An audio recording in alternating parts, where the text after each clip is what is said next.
हरियाणा सरकार के इस बार के बजट में प्रदेश के इतिहास में पहली बार कुल बजट का 98% हिस्सा खर्च हुआ है। वर्ष 2014-15 में प्रदेश की जीडीपी 4,37,145 करोड़ रुपए थी, जो वर्ष 2025-26 में बढ़कर अनुमानित 13,67,769 करोड़ रुपए है। राज्य की आर्थिक वृद्धि दर 9.5% अनुमानित है। वर्ष 2014-15 में प्रति व्यक्ति आय भी 1,47,382 रुपए थी, जो आज बढ़कर 3,95,618 रुपए तक पहुंच गई है।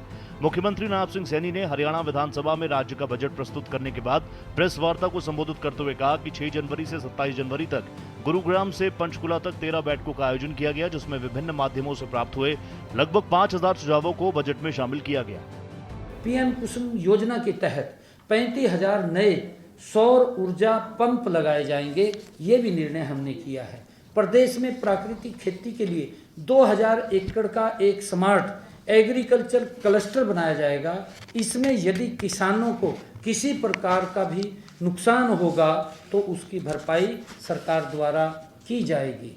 और हमने महिला बाल विकास दीनदयाल उपाध्याय जी के 110वें जन्म दिवस के अवसर पर दीनदयाल लाडो लक्ष्मी योजना के तहत पात्रता आय सीमा को बढ़ाने का उसको 1,80,000 रुपए किया जाएगा, ये भी निर्णय हमने किया है। मुख्यमंत्री ने कहा कि विश्व बैंक से हरियाणा क्लीन एयर प्रोजेक्ट के लिए 2,716 करोड़ रुपए और वाटर सिक्योर हरियाणा परियोजना के लिए 5,715 करोड़ रुपए मिलेंगे। साथ ही हरियाणा एआई मिशन के लिए 474 करोड़ रुपए की स्वीकृति वर्ल्ड बैंक से मिल जाएगी, जिसके तहत 1 लाख युवाओं को एआई प्रशिक्षण दिया जाएगा। मुख्यमंत्री सैनी ने कहा कि 1,40,000 एकड़ लवणीय भूमि को खेती योग्य बनाया जाएगा। मेरा पानी मेरी विरासत योजना के तहत 2,000 रुपए प्रति एकड़ अतिरिक्त बोनस, प्राकृतिक खेती के लिए smart agriculture cluster, 35,000 solar pump और जैविक खेती को प्रोत्साहन जैसे कदम उठाए जाएंगे। 2026-27 के कुल 2,23,658 करोड़ 17 लाख रुपए का बजट आज प्रस्तुत किया है। यह बजट 2025-26 के संशोधित आंकड़ों 2,02,816 करोड़ 66 लाख रुपए से 10.28% अधिक है। इस बजट के अंदर प्रदेश के नागरिकों के सुझाव के अनुरूप ये बजट बनाया गया है।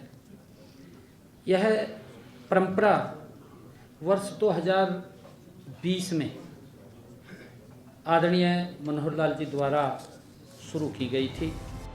मुख्यमंत्री नायब सिंह सैनी ने कहा कि 3 लाख महिलाओं को लखपति दीदी बनाने का लक्ष्य। पिंक कैब योजना के तहत वाहन खरीदने एवं प्रशिक्षण देने के लिए 10 लाख रुपए तक ब्याज मुक्त ऋण, 4,000 नई उचित मूल्य दुकानें खोली जाएंगी। इनमें 33% महिलाओं के लिए आरक्षित रहेंगी। इसी तरह 7 नए महिला पुलिस थाने एवं महिलाओं के लिए समर्पित बसों की संख्या 273 से बढ़ाकर 500 करने की घोषणा की गई। साथियों, राजकोषीय उत्तरदायित्व तथा बजट प्रबंधन अधिनियम 2003 के अनुसार राज्य सरकार का राजकोषीय घाटा उस राज्य की वर्ष जीडीपी के 3% से कम होना चाहिए। हम सब जानते हैं कि जो एक नीति आयोग ने एक लिमिट रखी है, 3% की रखी है और 3% 2014-15 में यह जो लोन लेने की अवधि थी वो 2.88% था। मुख्यमंत्री नायब सिंह सैनी ने ग्रामीण युवाओं को कौशल प्रशिक्षण, अग्निवीरों को हरियाणा पुलिस में 20% आरक्षण, प्रत्येक जिले में खेलो इंडिया लघु केंद्र बनाने का भी ऐलान किया। इसी तरह से 8,000 ईडब्ल्यूएस फ्लैट और 2.20 लाख घरों पर रूफटॉप सोलर सिस्टम लगाने की भी घोषणा की गई।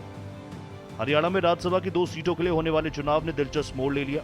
अब तक 2 सीटों के लिए 2 प्रमुख उम्मीदवारों के बीच मुकाबले की संभावना थी, लेकिन अब तीसरे उम्मीदवार के मैदान में उतरने से सियासी हलचल तेज हो गई है। बीजेपी की ओर से संजय भाटिया, कांग्रेस की ओर से कर्मवीर सिंह बोध और निर्दलीय उम्मीदवार के तौर पर सतीश नंदल ने नामांकन दाखिल किया। राजनीतिक हलकों में चर्चा है कि निर्दलीय उम्मीदवार के तौर पर सतीश नांदल की एंट्री ने चुनाव को रोचक बना दिया। हालांकि मौजूदा विधानसभा गणित के हिसाब से बीजेपी और कांग्रेस दोनों को एक-एक सीट जीतने की संभावना मजबूत बताई गई। रोहतक जिले के किलोई गांव के रहने वाले सतीश नांदल ने निर्दलीय उम्मीदवार के तौर पर राज्यसभा सीट के लिए नामांकन दाखिल किया।